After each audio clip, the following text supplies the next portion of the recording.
متابعينا الكرام، السلام عليكم ورحمة الله وبركاته. مرحبا بكم معنا في حلقة جديدة من برنامج جلسة شاي مع عبد الإله.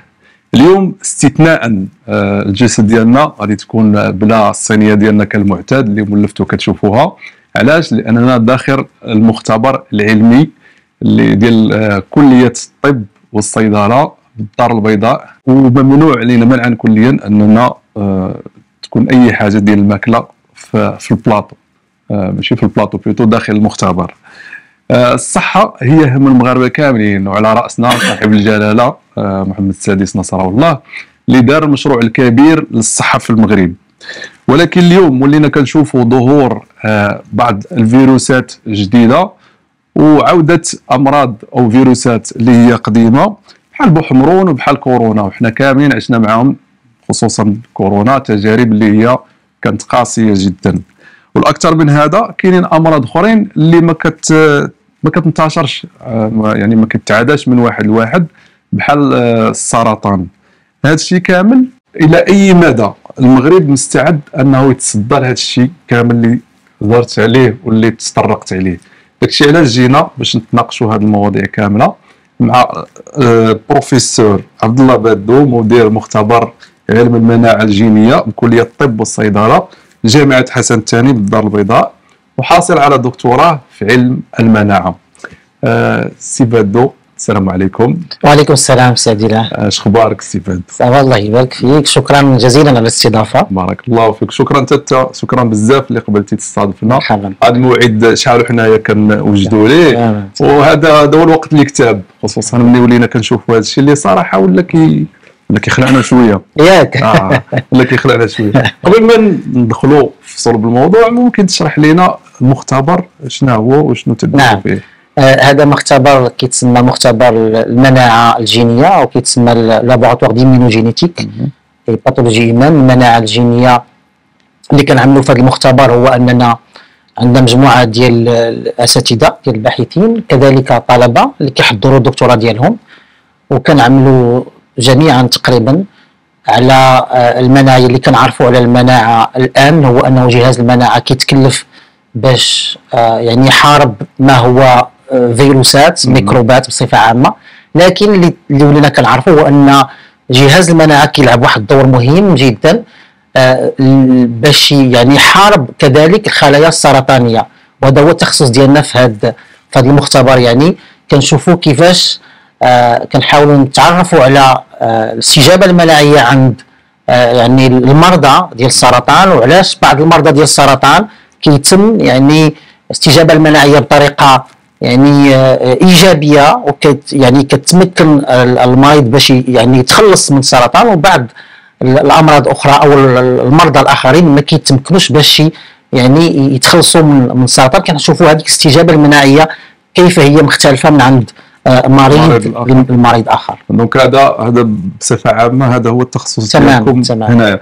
كنت تكلمتي لي على بيو تكنولوجي، البحث البيوتكنولوجي، ممكن تعطي المعنى ديالو؟ نعم، حينما نتحدث عن البحث البيوتكنولوجي يعني كان بزاف ديال الاشخاص كيسولوني في واش المغرب يعني الان واجد ابخي لا بانديمي ديال كوفيد 19 باش يتصدى الفيروس او فيروسات اخرى. وكان الاجابه اللي كنبغي نعطيه هو انه بصفه عامه الا الله يحفظ كاين شي فيروس اخر، وكاين فيروسات يعني كيبان انه غادي يظهروا فيروسات اخرى.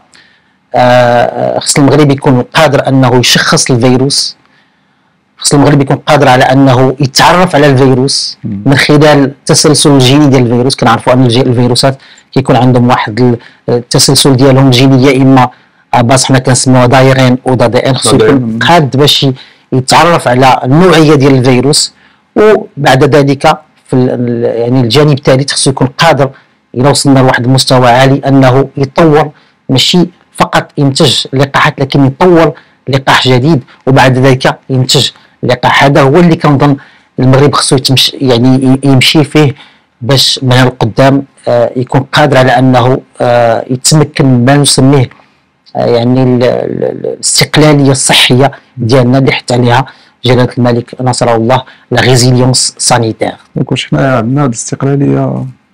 كنتجهوا فير الاستقلاليه يعني الصحيه.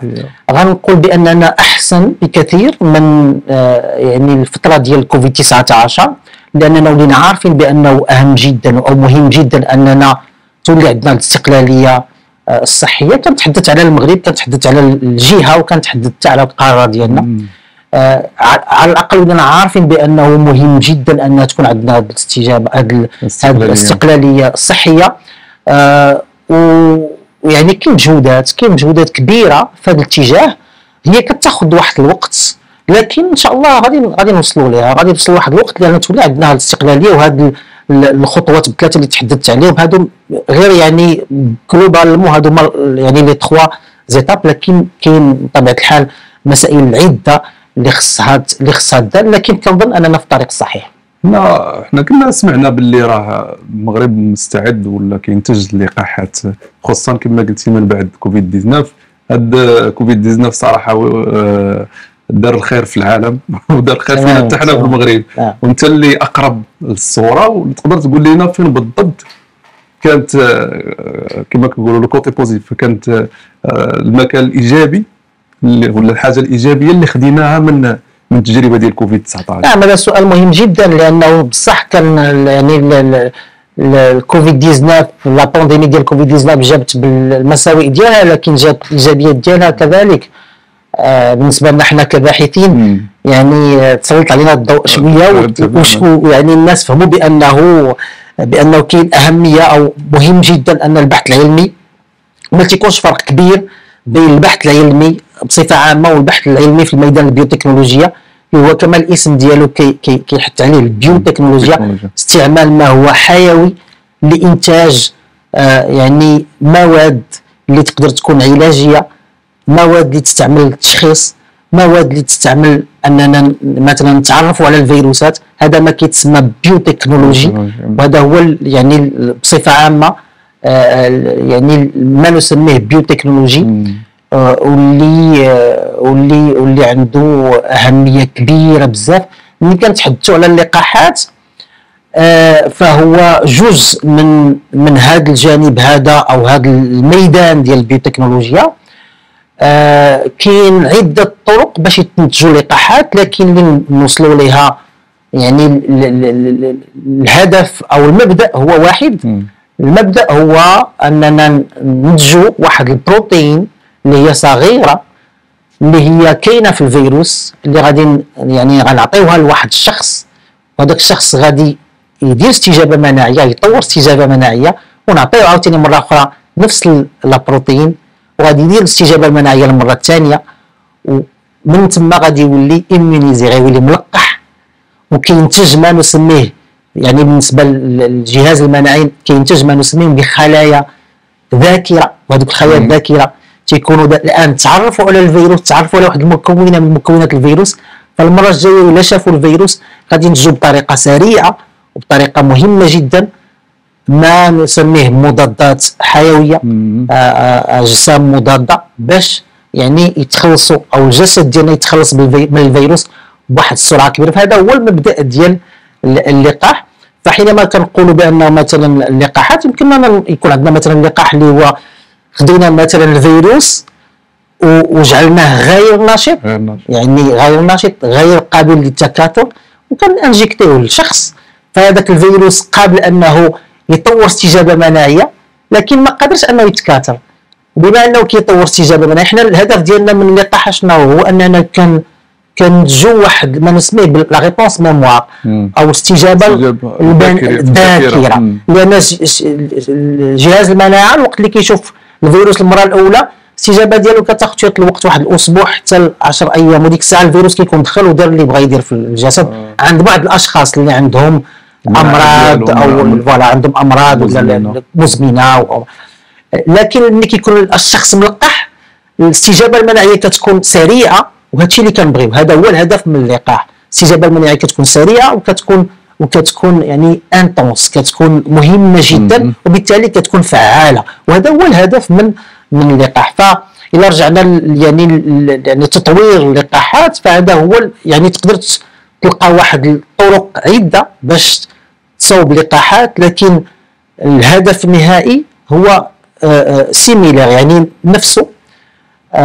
الهدف هو انه تعطي للشخص واحد الماده اللي غتجعله انه يكون استجابه مناعيه ضد مكون او ضد الفيروس كله، باش المره الجايه الوقت اللي غيلتقى بالفيروس اللي هو حي او نشط غيكون قادر انه يدير استجابه مناعيه سريعه، وكذلك استجابه مناعيه اللي هي مهمه يعني دي بوان دو في انتنسيتي باش يعني يتخلص يعني الجسد ديالنا من الفيروس في اسرع وقت. هذا كتكون في الذاكره، هذاك الشيء اللي كتكون في الذاكره تماما تيعرفها جهاز مناعتي عنده كيجبد الملف، هذا راه ديجا دايز عندي، اذا كيفاش غادي نتعامل معاه. حيت حنا دابا ديك التجربه اللي عشناها في الكوفيد وكلنا درنا الفاكسان والناس تخلعوا قالوا دقينا البرا، كاينه شي حاجه شي مشكل شي مصيبه اشنو طرا لينا. كاين الناس بداو كيقولوا كرا وليت كنت تشكى من هنا وليت كنت تشكى من هنا، دونك ما فهمتش هذا الامر اللي طرقتي دابا هذا نقطه مهمه جدا، لانه هذا ربما خصنا نديروا لها شي حلقه بوحدها ساعدينا،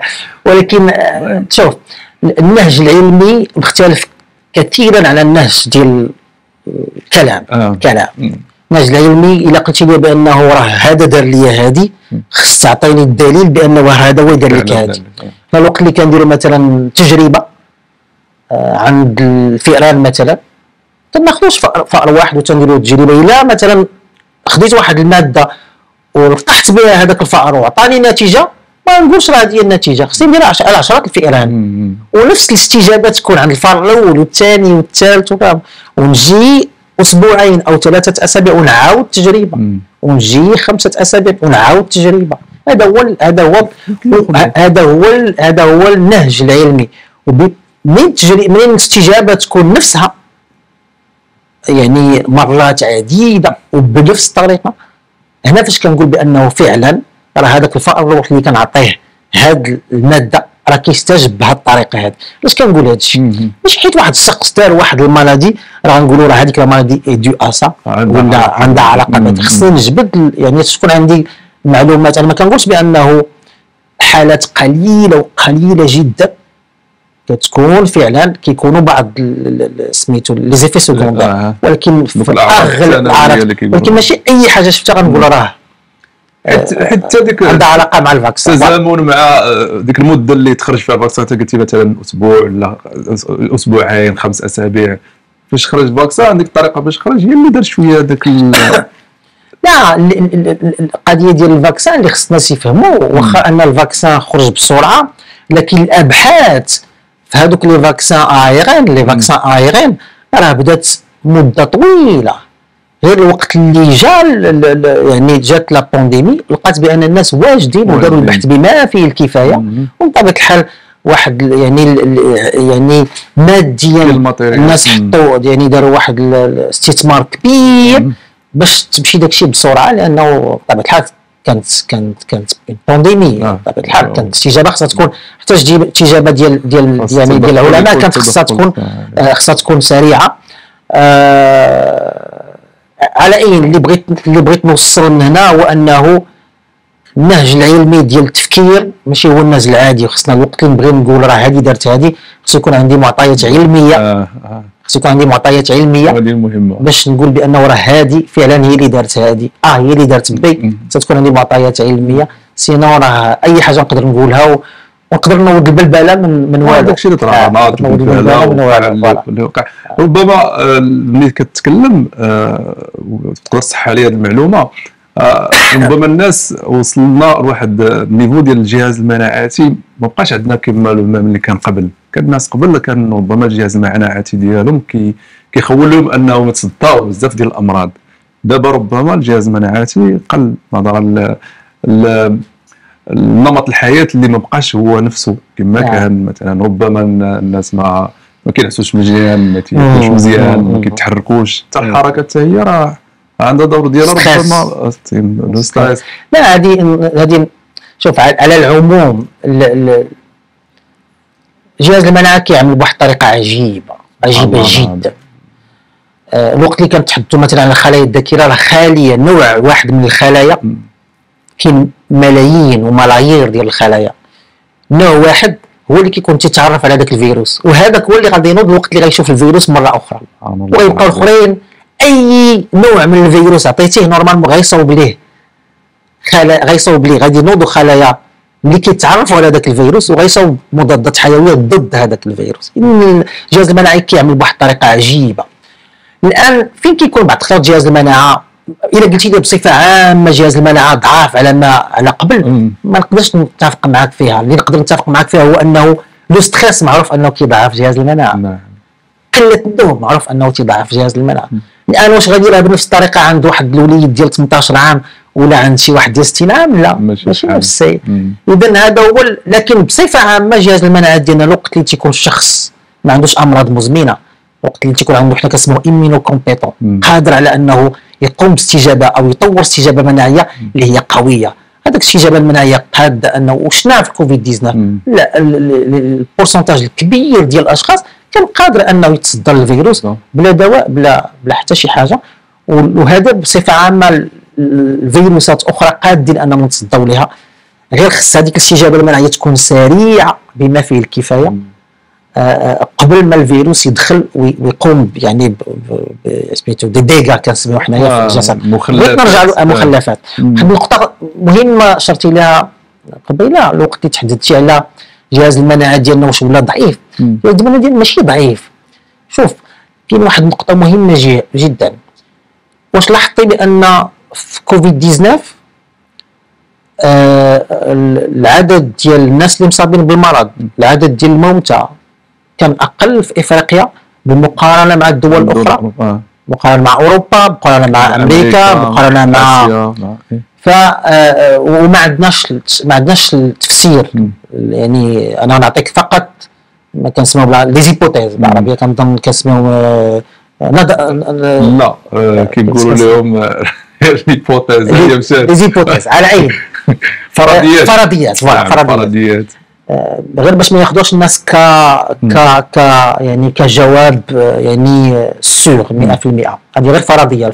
من بين الفرضيات اللي كاينين هو انه في افريقيا بما اننا واجهنا الفيروسات كثيره وربما عندنا خلايا ذاكره اللي تكونات على اثر ملاقاه الفيروسات الاخرى واللي تعرفات كاينه واحد الرياكسيون كنسميوها حنا كروازي وبها تعرفنا على هذا الفيروس الجديد. هذا كنسميو علاش كنسميو سارس كوف 1 سارس كوف 2 لانه كان سارس كوف 1.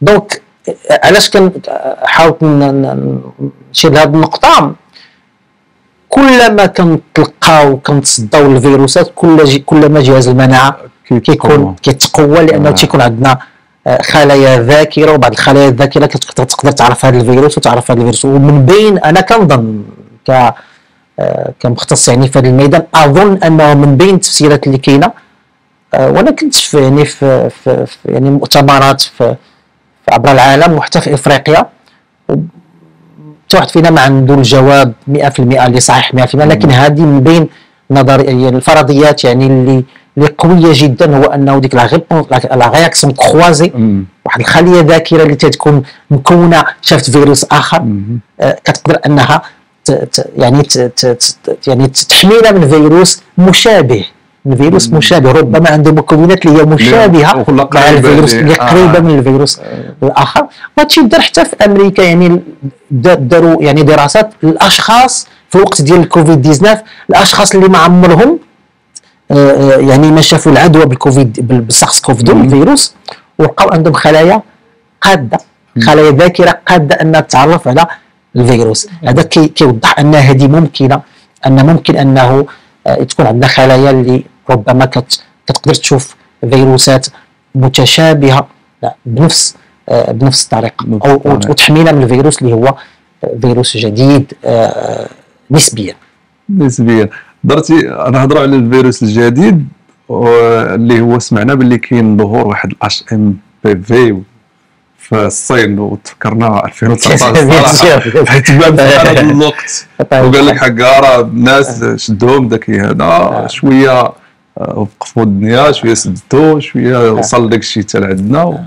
لا غادي شوف في ديك الفتره ديال هذيك الفتره ديال الخريف والشتاء ديما غنسمعوا فيروسات جداد ديما غنسمعوا، لكن انا كنثق بزاف في لورغانيزاسيون مونديال دو لا سونتي المنظمه العالميه للصحه. دونك ما كتقولش لنا بانه راه ولات اون ايبيديمي ولات اون بانديمي، راه سافو دير راه الامور راه تحت السيطره، تحت السيطره يعني سو كونترول. هذاك فيروس كان ايفيكتيفمون سي ان فيروس ايرين، يعني التسلسل الجيني ديالو كان اباز دايرين، اللي يعني كالفيروسات الاخرى راه عندنا ماشي غير هو، راه كاين فيروسات كثيره اللي كتمس بجهاز يعني الباغي ريسبيراتوار، الجهاز التنفسي، واللي كدوز في هذيك الفتره كيكون يعني سيزوني، كدوز في هذيك الفتره وكيمشي بي اون جينيرال كيكون واحد الاستجابه مناعيه اللي كتجعل ان يعني الاشخاص بصفه عامه يعني كيكونوا قادرين انهم يتخلصوا من الفيروس. ومازال كيف قلت لك غادي نسمعوا فيروسات اخرى مازال الخير جاي في الطريق ولا قلت راه ديما كان راه الفيروس ديال الانفلونزا، مثلا الفيروس ديال الانفلونزا اللي كنسميوه حنايا الارواح او الغيم، راه كيكون كل عام. راه حنا بالنسبه للاشخاص اللي تيكونوا يعني عنده حنا كنسميوه ايميونو كومبيتون، عندهم واحد الاستجابه مناعيه اللي هي قويه وعاديه، ما كيتخلصوا منه. واخا هذا العام كان شويه قاصح، كان قاصح شويه، ولكن الناس مساكن اللي عندهم امراض مزمنه، الناس اللي الحوامل، الناس الاطفال اللي باقي عندهم جهاز المناعه ديالهم ضعيف، تيكون شويه ضعيف، كياخذوا وقت اكثر باش كيطوروا جهاز المناعه ديالهم باش كيتصداو لهذوك الفيروسات. هادو باش ننصحهم هاد الناس هادو بحال دابا كما قلتي الحوامل ولا دوك الوليدات الصغار، لان واش غادي نقول لك، حنا في المغرب عندنا ديك الطريقه ديال العيش اللي هي شويه كنبقاو مع بعضياتنا بزاف، وفي الخريف كتعرف تيكون مع تكون الشتاء الشراز مسدودين، التهويه راه تعلمنا كيفاش نديروا دابا. كاين التهويه، كاين لي بافيت، كاين سميتو لا ديستانسياسيون. هذه خصنا نديروها. انا دابا ملي كندخل عند الوالده عندي عندها 80 سنه، الوقت اللي تنكون انا مريض كنبقى بعيد منها، كندخل عندها باش نشوفها، ولكن كنزورها من البعد، كنقول لها الوالده غتبقاي تما، انا غنبقى هنا سميتو. دونك بحال هكا كندير الاحتياطات اللي تعلمناهم مزيان في كوفيد 19، تعلمناهم في كوفيد 19. وكتمشي تزور الشخص ديالك. الوالده ديالي انا مشات مؤخرا لعند الاخت ديالي، كانت رجعت من العمره والعيالات داخلين خارجين، رجعت مريضه بيان ايفيدامون، رجعت مريضه. ايوا باع عندها 80 سنه بيان سيغ، يعني تكرفصات شويه. ما هضرنا على الجهاز المناعي كيكون فوالا، دونك سي نورمال لان الجهاز المناعي كيكون شويه على قد الحال. دونك الناس اللي كيكونوا شويه اللي متقدمين في السن شويه، ولا اللي عندهم امراض مزمنه، يعني يتحطوا اكثر، لانه الوقت اللي كيتصابوا بالفيروس يعني كيتحملوا مساكن شويه اكثر تماما. كاين موضوع اخر اللي هو ديال لا غوجور ولا بوحمرون. نعم. دابا راه كاين واحد الضجه في المدارس، الفاكسيناسيون وهذاك الشيء، ورجع بهذه الطريقه هذه. تقدر تعطينا شي تفسير على هذا الامر هذا ديال علاش رجع نعم. هنا كنرجعوا لنقطه مهمه جدا ديال بوحمرون، هو انه في الفتره ديال لا بانديمي كوفيد 19 بعض الاشخاص ما لقحوش وليداتهم. الفتره راه طوالت شويه، طوالت شويه. دونك الناس ما لقحوش وليداتهم، وهذاك وحنا كنعرفوا ان اللقاح ديال بوحمرون كيتخدم مره في العام، مره في الحياه، في العمر. يعني اللي دار اللقاح ديالو راه محمي طول حياته، وما كانش عندنا هذا المشكل. والمغرب معروف انه كيدير التغطيه ديال اللقاحات بطريقه فعاله جدا، وهذا هو المشكل اللي طحنا فيه. دونك كاين وليدات اللي ما ملقحينش، وهذه الحمله اللي دارت وزاره الصحه فقط باش تغطي هذوك الاولاد اللي ما ملقحينش، تلقحهم باش ما يبقاش عندنا هذا المشكل هذا ديال بوحمرون فقط. كاين اللقاح الحمد لله فعال، فخصنا نديروه. مسألة زعما ماشي صعيبه. وعلاش ما كناش كنشوفوه قبل؟ لان الوليدات كانوا كيتلقحوا. دونك لا بانديمي كورونا دارت زعزعت الوقت تماما دارت له ديزيكيليبر التوازن تماما.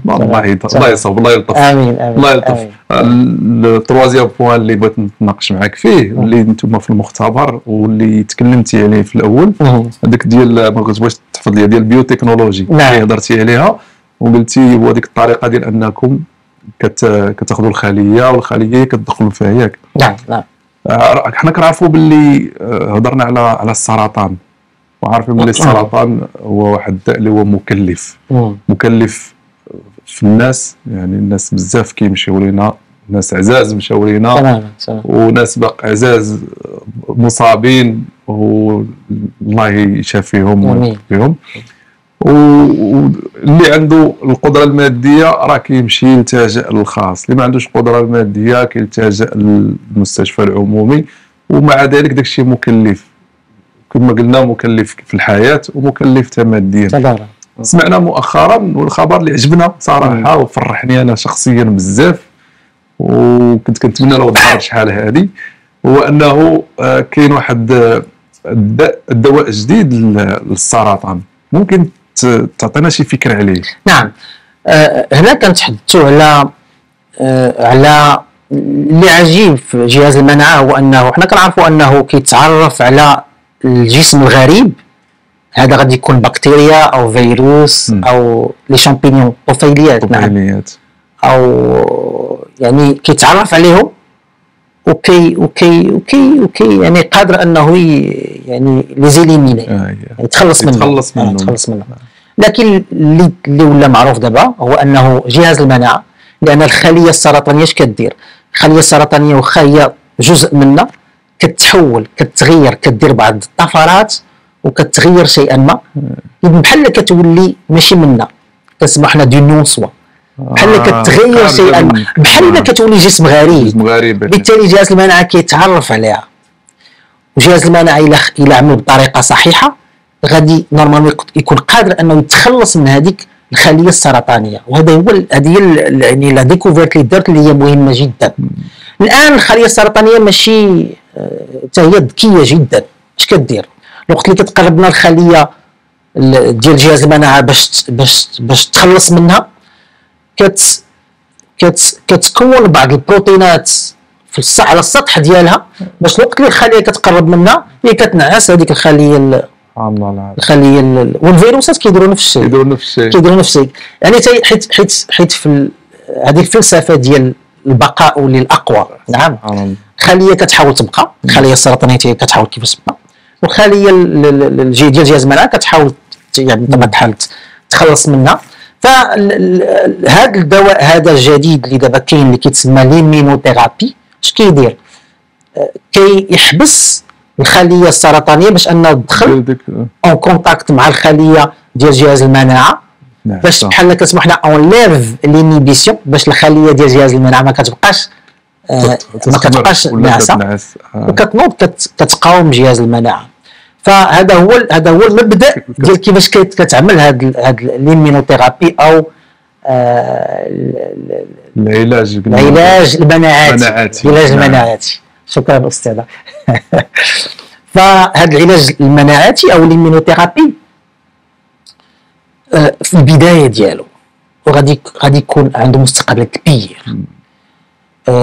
اللي وصلوا ليه العلماء اليوم، دايوغ العلماء بجوج اللي لقاو هذا العلاج هذا بهذه الطريقه بهذه امريكي وجابوني خداو لو بري نوبل 2018.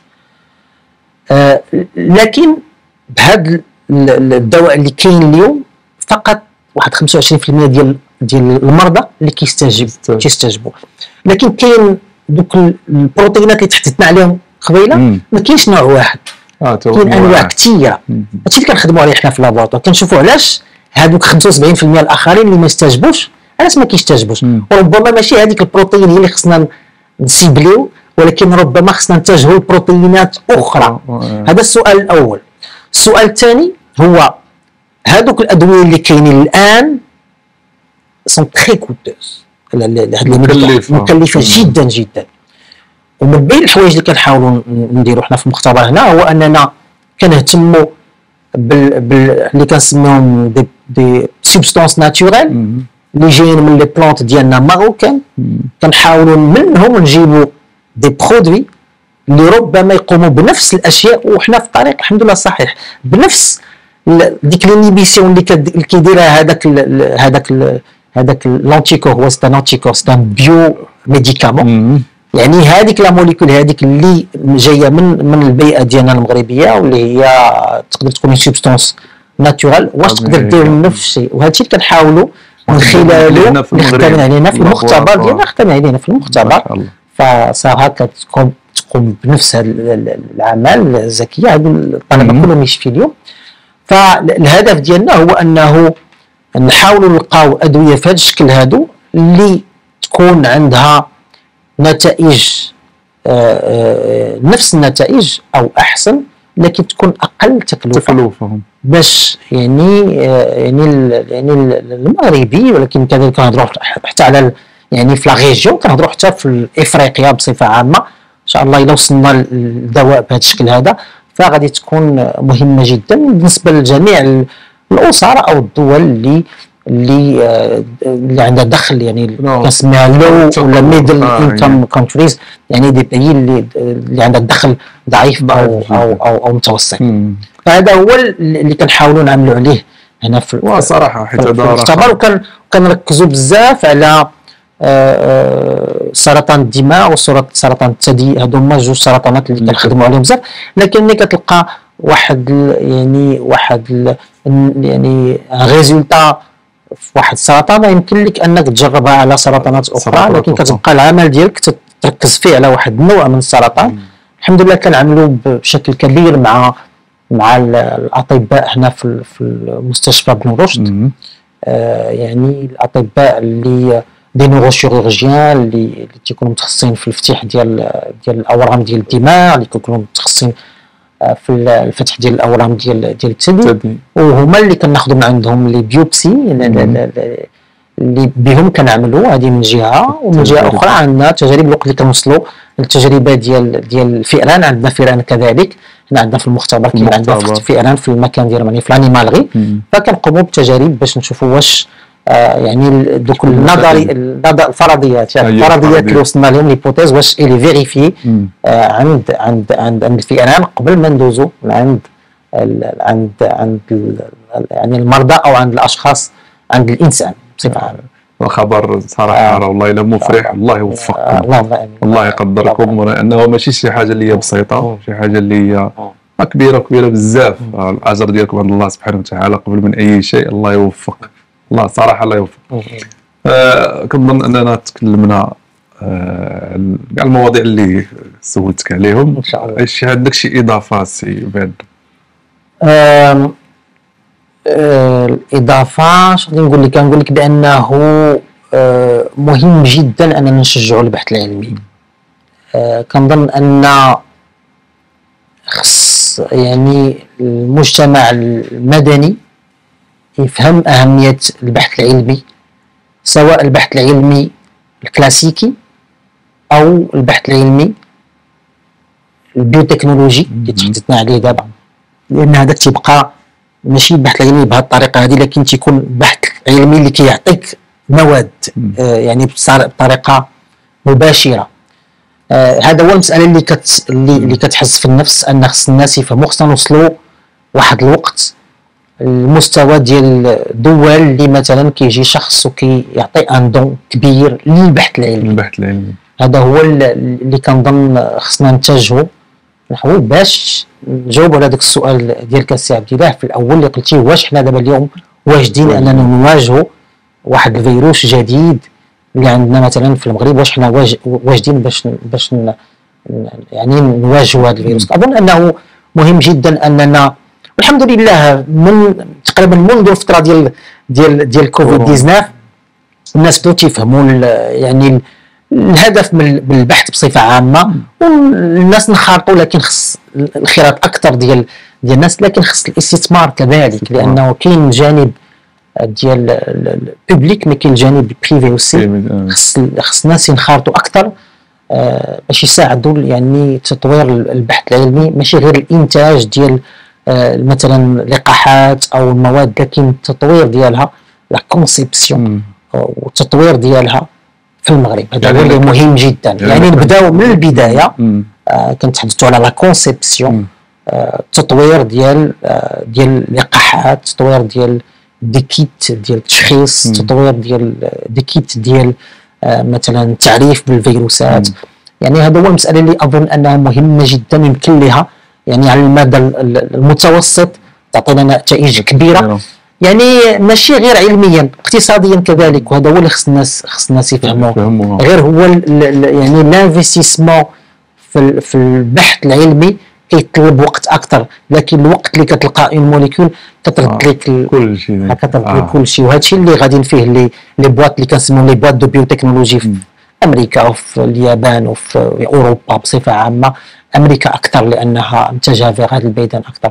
يعني هذا هو النقطه اللي اظن مهمه جدا وخص الناس يعني ينخرطوا فيها اكثر.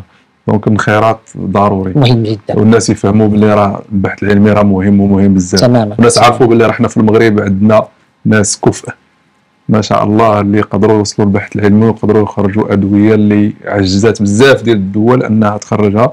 وكما قلتي هي حنا بوابه لافريقيا، يعني غتكون غير ماشي غير المغرب غيستافد، افريقيا كامله غادي تستافد. تماما. والمغرب البحث العلمي ما عندوش لي فرونتييرز، البحث العلمي راه ما عندوش الحدود. ما عندوش. انا راه تكونت في اوروبا وتكونت في امريكا، راه 15 سنه وانا برا. دونك تكونت، انا ما كنعتبرش نفسي فقط، انا كنعتبر نفسي عالمي. يعني وعندي اصدقاء ديالي في جميع دول العالم، كنحضر في مؤتمرات في جميع دول العالم. اذا ملي الى وصلنا لواحد يعني اون ديكوفيرت، انا كنعتبرها يعني ربح البشريه تمام. البشريه كامله.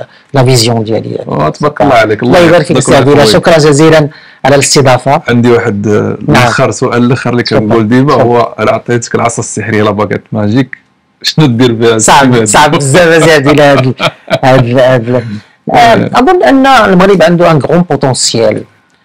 المغرب عنده ان غرون بوتونسيال. ربما خص الفو ريفوار شويه الجانب ديال الحكامه، خص الجانب ديال الحكامه والجانب ديال التخصص مهم بزاف. اظن اننا في الطريق الصحيح.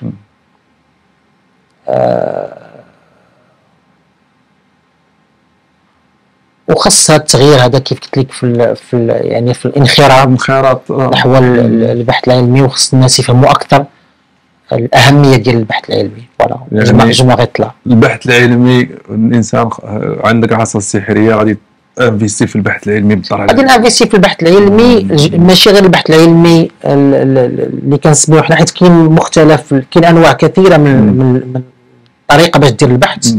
كاين البحث البيوتكنولوجي. المغرب خصو ينخرط في البحث البيوتكنولوجي. البحث البيوتكنولوجي لقينا موليكول وحده مهمه، لقينا دواء واحد مهم، غادي يدير لنا ايكونوميكمون واحد القفزه نوعيه كبيره جدا. وهادشي اللي خصنا نفهموه. كنتحدث على الفلسفه ديالي انه البحث في المختبر، البحث الكلاسيكي مهم جدا، والبحث البيوتكنولوجي مهم جدا. لكن الدوله كالمغرب خصها تمشي بزاف وتانفيستي بزاف في البحث البيوتكنولوجي باش منه تقدر تمول البحث الكلاسيكي، لانه هو سي ان سيركل. وهذاك لو سيركل خصو يبقى ديما خدام. الا عندك بحث كلاسيكي مزيان غيبقى عندك بحث بيوتكنولوجي مزيان، وإلا عندك بحث بيوتكنولوجي مزيان غادي تمكن انه يبقى عندك بحث كلاسيكي مزيان. وهذا هو اللي مهم جدا. تبارك الله عليك. راه غير تحقق هذه الامنيه هذه راه غادي تغير بزاف ديال الحوايج. الله يبارك فيك.